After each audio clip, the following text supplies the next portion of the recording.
Archean forces captured Martinet, the younger of two twin sisters. By keeping her hostage, they forced the shaman Adriana, who wielded the power of a star fragment, to call forth the rains.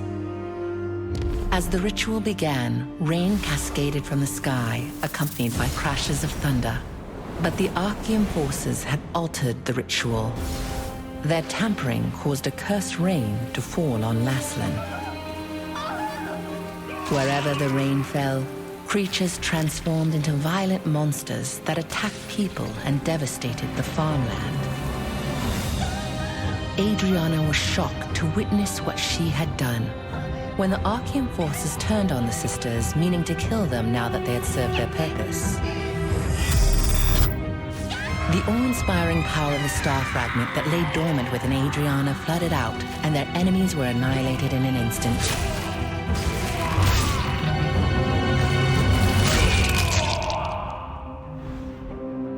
In the aftermath, Adriana was beset by unspeakable disfigurations, swallowed by guilt over her role in causing the cursed rain.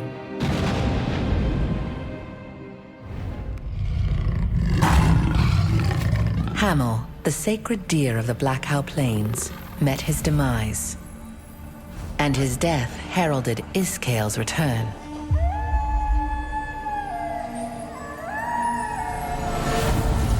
Those who fled from the wolves found themselves isolated in the Abbey. Iskael, with the power of the star fragment and backed by a pack of ravenous wolves, set upon them. While the people cowered in terror, Henry rose to the occasion. He had always admired Hamel's courage, and he took heart from it now, urging the others to escape. As Henry desperately battled against the wolves, Iskael rushed towards him.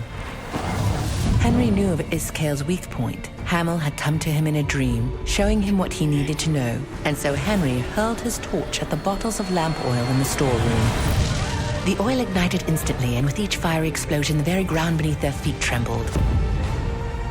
Henry was caught in the flames, along with Iskael. All that remained when the others returned to the Abbey were the bones and ashes of Henry and the wolves. Now the people of Castleton hold a wolf hunting contest every year to honor the courage and sacrifice of the young hero. 10 years ago, craftsmen in the employ of the Archean Legion secretly visited the resistance soldiers at the observatory, offering a huge reward for aid in stealing gems from the goblins. The soldiers, who were suffering through a famine, were overwhelmed with temptation. All but 3 of them left the camp. While the guards were away, the waiting Archean battle platoon readied for the attack. Watch Captain Henson understood the situation all too well. He told the 3 remaining guards to flee, and one of them, Ruffalo, escaped into the woods with his head hung low. Battling against an endless sea of enemies, the 2 remaining guards died horrible deaths. Henson, who lost an eye, rose again each time he fell, sword held high. Just as Henson, gravely wounded, neared his own death, Ruffalo returned. He had not fled at all, but instead brought reinforcements who drove back the enemy forces. Although the bravery of Henson and his men saved many lives, he blamed himself for the death of the soldiers and resigned as watch captain. 10 years later, he still quietly defends the front lines and is admired and respected by the local resistance forces.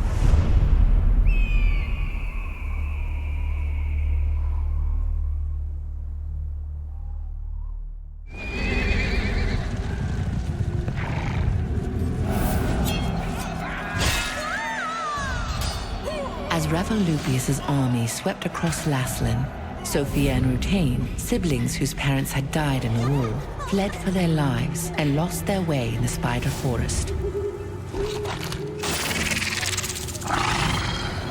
Their childhood friend Rob searched for them, at last discovering them hanging in a spider web, deep in a cave. The 3 children struggled to undo the webs, but in the end, they were all captured by the owner of the cave, Mordecai, who meant to feed them to his spiders. the very moment they thought it was all over, they heard the clash of weapons outside the cave. Rutaine's hero, Captain Da Vinci, had been tracking Morokai when he found the trail left by the children. Backed by resistance soldiers, he rushed to the rescue. The hand that reached out to them in that time of despair planted dreams of heroism in the children's minds, and they resolved to become just like Da Vinci, aiding those in need. 10 years later, the strong and ambitious warrior Sophia, the charming and agile hunter Robert, and the gentle and kind wizard Rutaine became known as the terrific trio of the Resistance. While being bitten by a vampire, Ezekiel was saved by Scala, the monster hunter.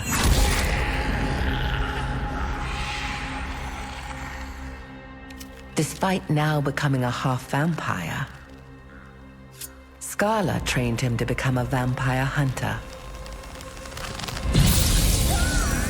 Scala would later be killed by Baron Leonardus, a powerful vampire lord.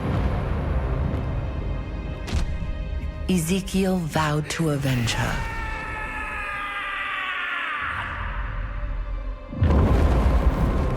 Over the course of decades, Ezekiel became a legendary vampire slayer. He found Leonardus and began a fight to the death. But Leonardus was too strong. At death's door, Ezekiel used the last of his strength to draw a magic circle with blood and placed a guardian's pledge in its center.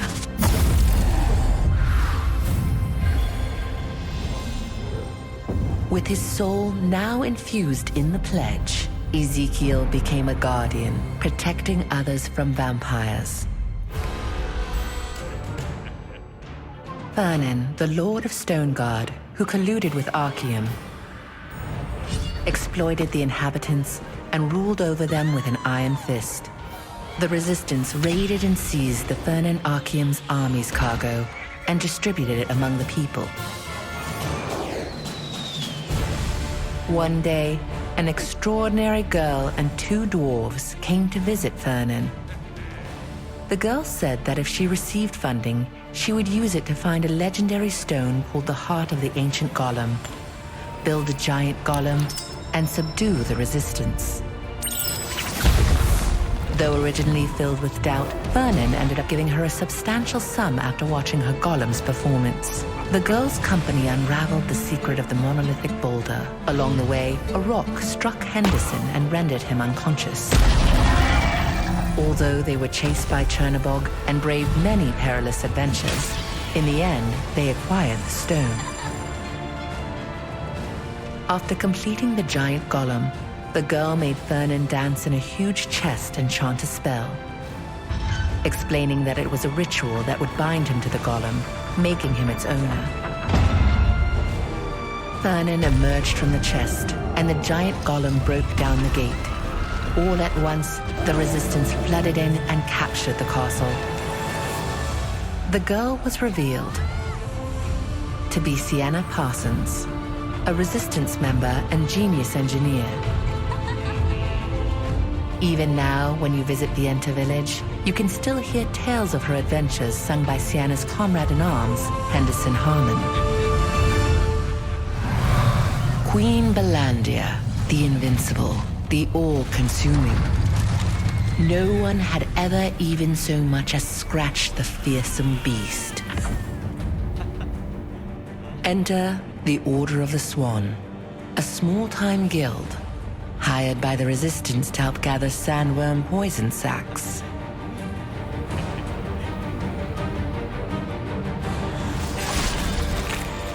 While the Resistance soldiers were mopping up the sandworms, they were suddenly dragged into the sand beneath their feet. One of the swans, rowing, fell into the vortex. All at once, Queen Belandia reared up, writhing in pain. Rowan had morphed into a violet phoenix and burst free from Queen Belandia's carapace, freeing everyone trapped inside. To this day, The mere sight of a human touched with malvescence is enough to violently enrage the mighty beast.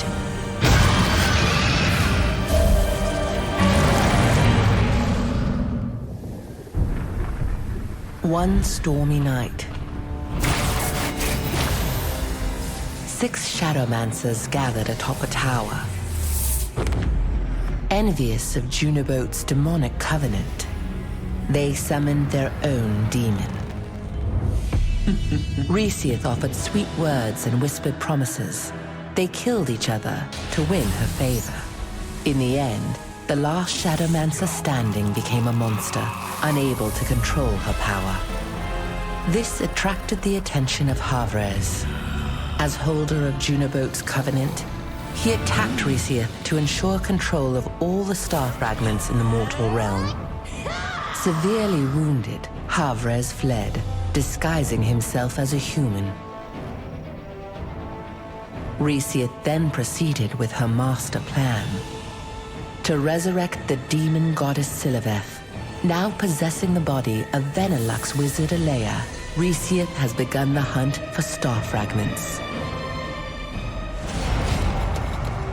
The Phonos, a warrior clan, and the Kaltaran, a hunter clan, both followed the same chieftain.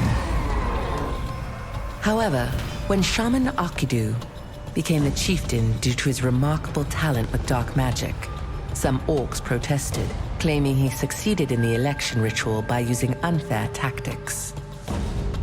Akidu responded by creating his own clan, by transforming his own kind into vicious shadow orcs, but couldn't expand his power due to the limits of dark magic.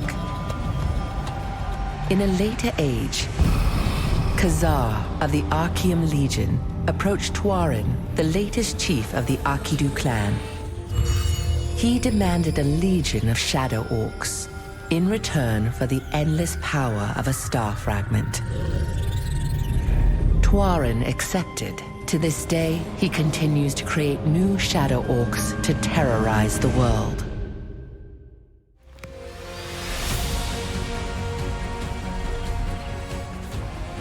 For eons, countless wars have been fought throughout Solicium to acquire the Star of Siliveth, a mana stone of immense power.